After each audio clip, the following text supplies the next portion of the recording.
All right, the time is now 4 o'clock. We'll call this meeting of the Bradenton Community Redevelopment Agency Board to order. Please stand for the Pledge of Allegiance. I pledge allegiance to the flag of the United States of America and to the republic for which it stands, one nation, under God, indivisible, with liberty and justice for all. Thank you. At this time, we'll have citizen comments. Citizen comment will be accepted during the citizen comment portion of the meeting on any non-agenda item, agenda item, future agenda item, or topic of relevance to the Community Redevelopment Agency of the City of Bradenton. Comments will be accepted on the public hearings at the appropriate time. First one I have is Mr. Peter Diadio.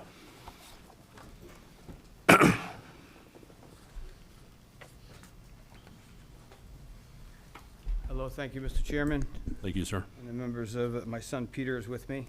You've seen him before. We're really here to update you with our required update to let you know where we are with Mini Rogers Plaza. I've passed out the updated plan and updated backup responses that I'll briefly go over now. You can read those later. I know I only have 3 minutes, but we just want to update you from the last time we were here. We gave you some dates and some target spots. So on the first item that I passed out a sheet like this, which is really the summary. And the first item is on our SIP approval that we formally got last year in 2023. We've resubmitted with our local engineers, Schroyer and Dropla. Tim Najar is doing most of the heavy lifting, and have submitted it on the 26th of 2024, received it back from the city May 1st. So we're making progress there, and we expect to have all their responses completed by the end of this month, June 1st. We've also, within that packet, you have the larger plan set. There's 2 sets. That's the plan that's been resubmitted, and that's the update that Schroyer has done from the last approval we had with our out-of-state engineers. The development cost was almost, over $2 million. The new plan is in the $1 million, same exact site plan, just different drainage calculations.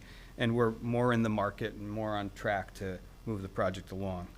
At that same time, we updated McDonald's, who we have bi-weekly meetings with, and McDonald's has started their process to get their permits and expects to be ready when we're ready to, they're ready to build, start their building when we can deliver the water and sewer to the site.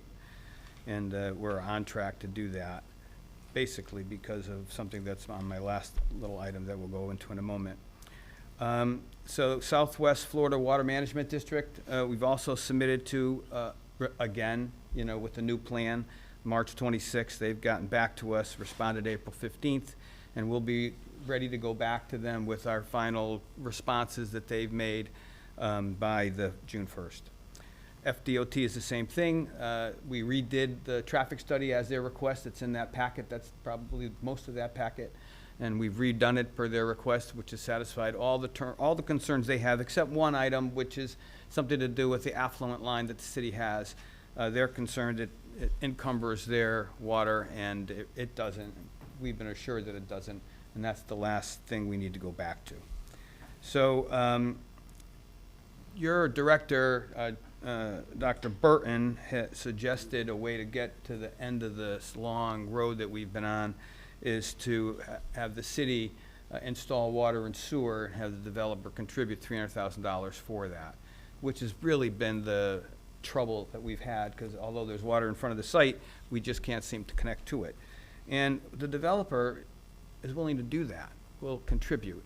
What we need to do is, my 3 minutes are up. Yes, sir. So I appreciate it. I was hoping to ask for one thing. If in conclusion, I could only ask that what I'd like the CRA to consider is a little more time than I need, and also to close on the property when we contribute that money. I'm glad to go over that at a different time with Mr. Burton to work it out if you're willing to do that. Thank you, sir. Thank you for the 3 minutes.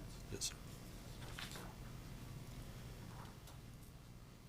Next for public comment is Keenan Wooden. All right, Keenan Wooten, 1915 11th Avenue East. Just coming in support of Peter here. Been seeing this grocery store project over 20 years now. It's about that time we close on this deal, get it done. I was at a meeting 2 years ago. I know Miller's Market was being talked about. Miller's Market is nowhere a millennial such as myself wants to go to. I don't want to take a girlfriend or anybody there. That's a dump, okay? We have Peter here ready to build, ready to get it done. Let's try to get the best deal done. We go on to meetings after meetings after meetings, really trying to see what's the best option, but I think we're here. And just get that project done. I know a guy won the lottery at that Publix on 64, and I'm hearing he was from my neighborhood, you know. But the funny thing about it, we want a grocery store to go to in our neighborhood as well. All right, so good, hats off to him. But we want a grocery store that we can go to in our own community, and I think we're there. We're knocking at the door, but I'm not pretty sold on Miller's Market. We want a grocery store, and I support Peter. He's helping my family out with different projects that we're doing, shovel-ready projects right in the neighborhood. And we're not big-time developers. We're just a family that cares, and that's just a fact. So I'm in support of Peter and getting this project done and moving forward. As people have died waiting on this project, and it's just stalled out. I don't know where we are. Just talking to Peter, trying to see what can we do, what can we say to get it done. Aside from that, this CCRA advisory committee, we're kind of worried about it. Said we're going to meet. They're meeting like quarterly or every 6 months or whatever. We got a lot of problems in our neighborhood, and it's a hard time getting quorums. We need to find people that's willing to serve. I sit on boards and I make time to go. All right, so we need to find people that's dedicated to the community, dedicated to the neighborhood. There's a lot of things going on. And meeting quarterly in one of your most historical urban core neighborhoods, to me, that's not acceptable. I'm just saying, there's so much going on, and there's so much opportunities as well. And I know if I'm making time, working, doing this, family stuff, and all kinds of stuff going on, people who sit on that advisory committee could make time too. If you're not, get off it.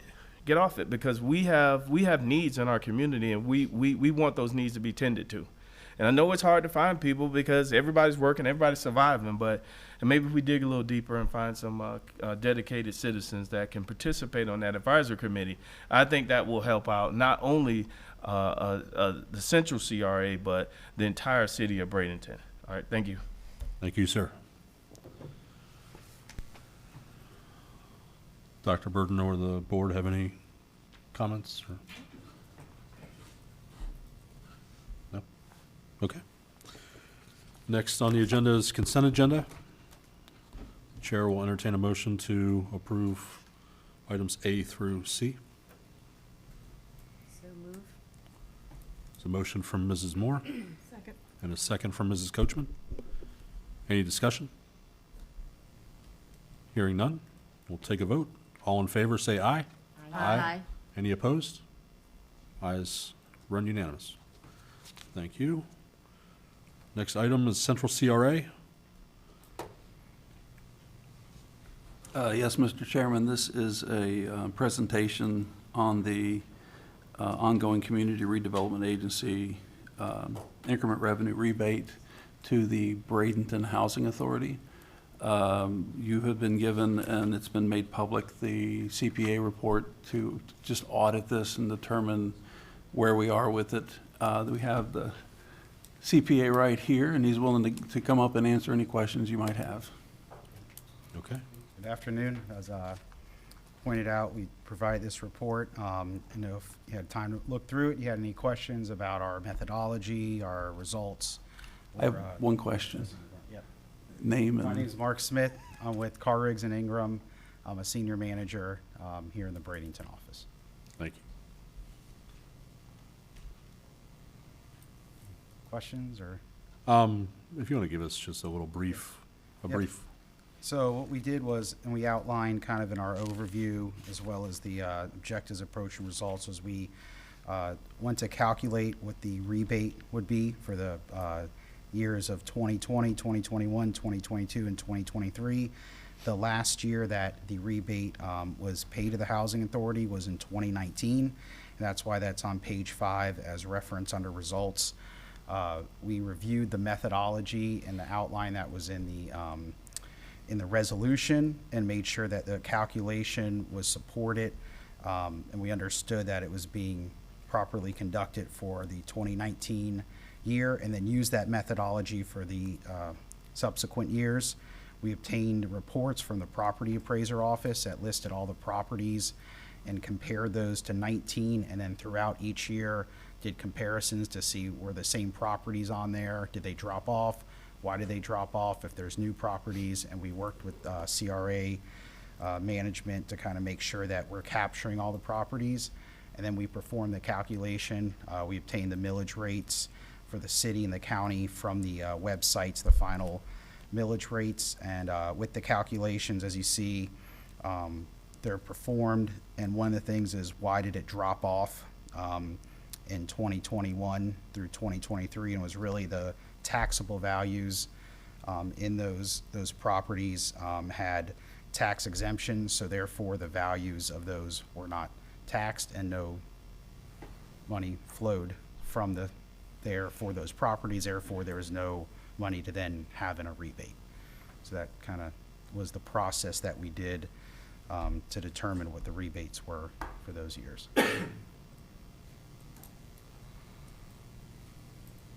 Okay. Well, can I ask a question? Yes, ma'am. So the blanks for 21 for Hope 6, 5, and A, Yep. for 20, there is no rebate, or they haven't determined it There yet? is no rebate, because the Okay. taxable value was less than the starting taxable when it Really? increased because of all the exemptions. Oh, So exemptions were filed, and you're able to go into the property appraiser website and see on the properties that was filed. So the taxable value was 0, so there was no difference, or there's less than what the original year was, so therefore there was no rebate for those years. and what year was the original year? 2001? Yeah, Looks like 2001, the 2001. resolution was,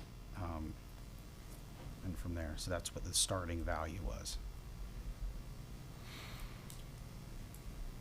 Yes, ma'am. Ms. Moore.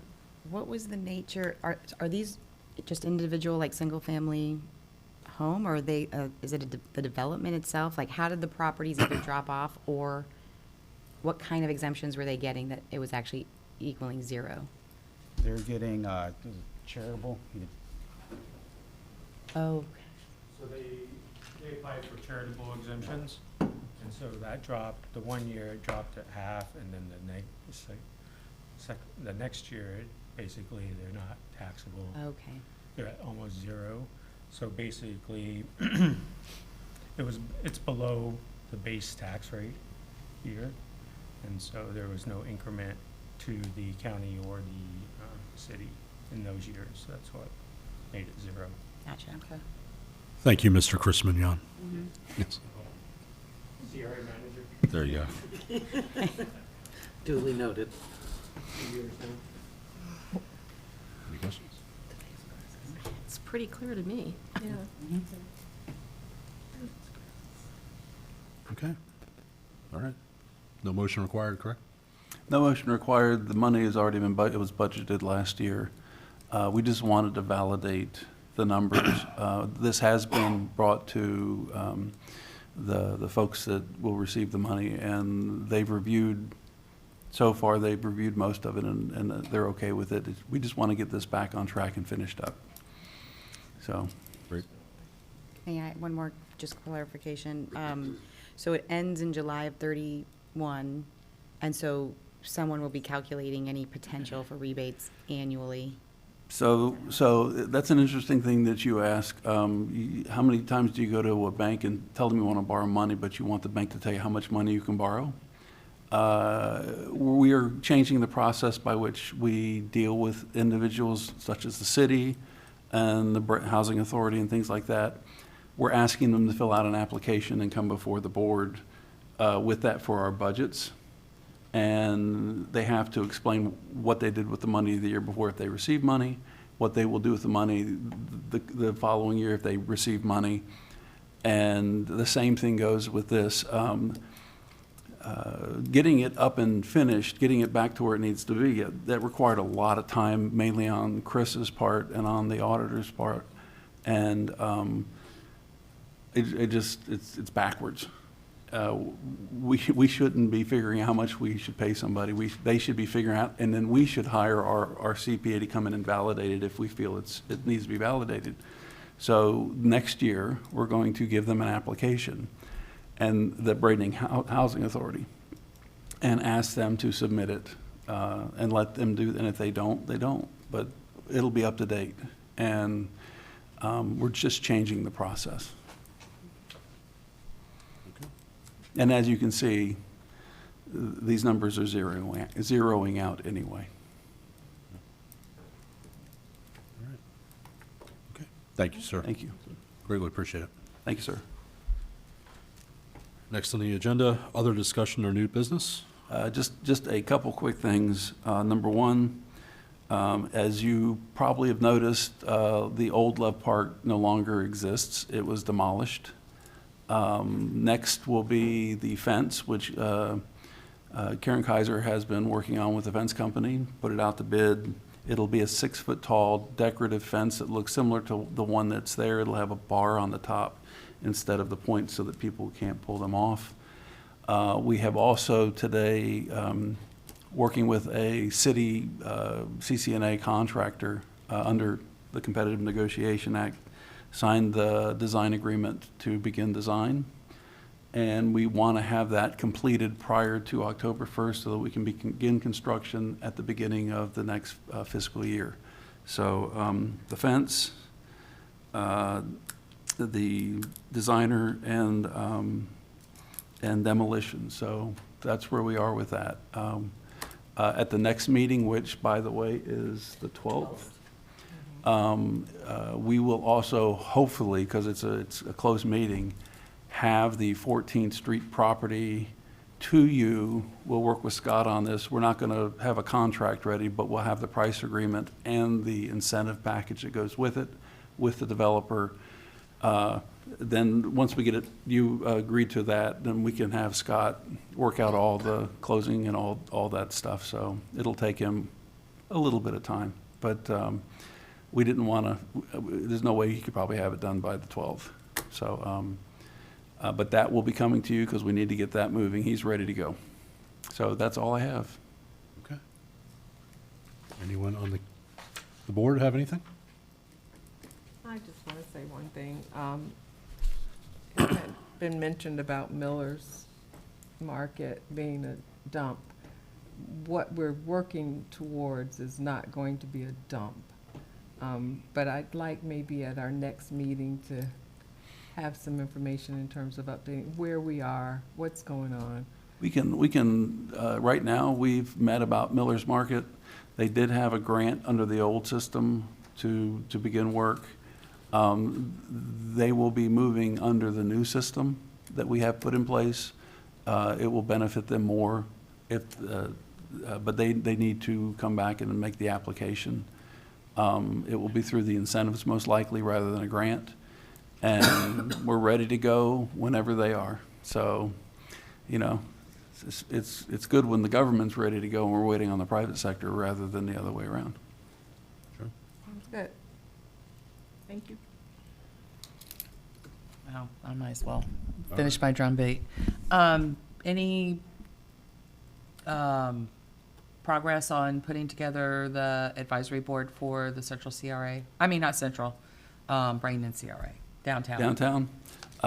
Not yet. We are currently planning the Tamiami Trails first meeting. Mm-hmm. They will pick a chairman and a vice chairman.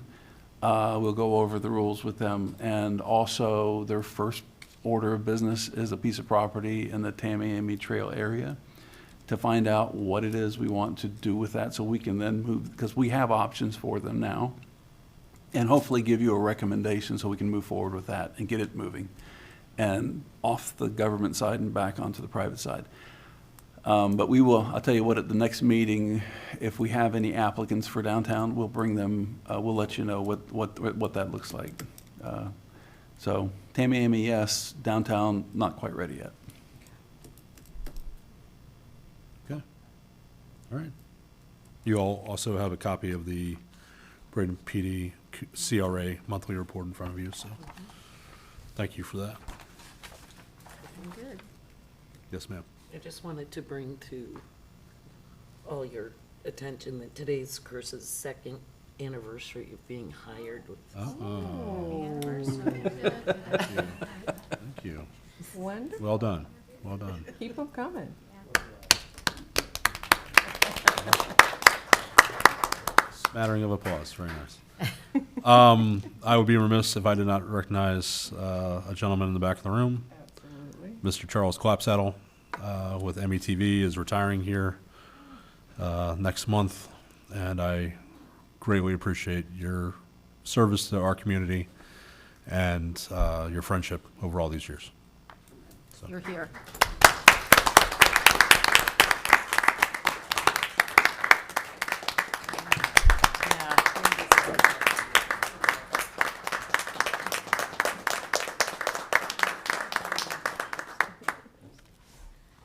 All right. Hearing no other business, will be adjourned.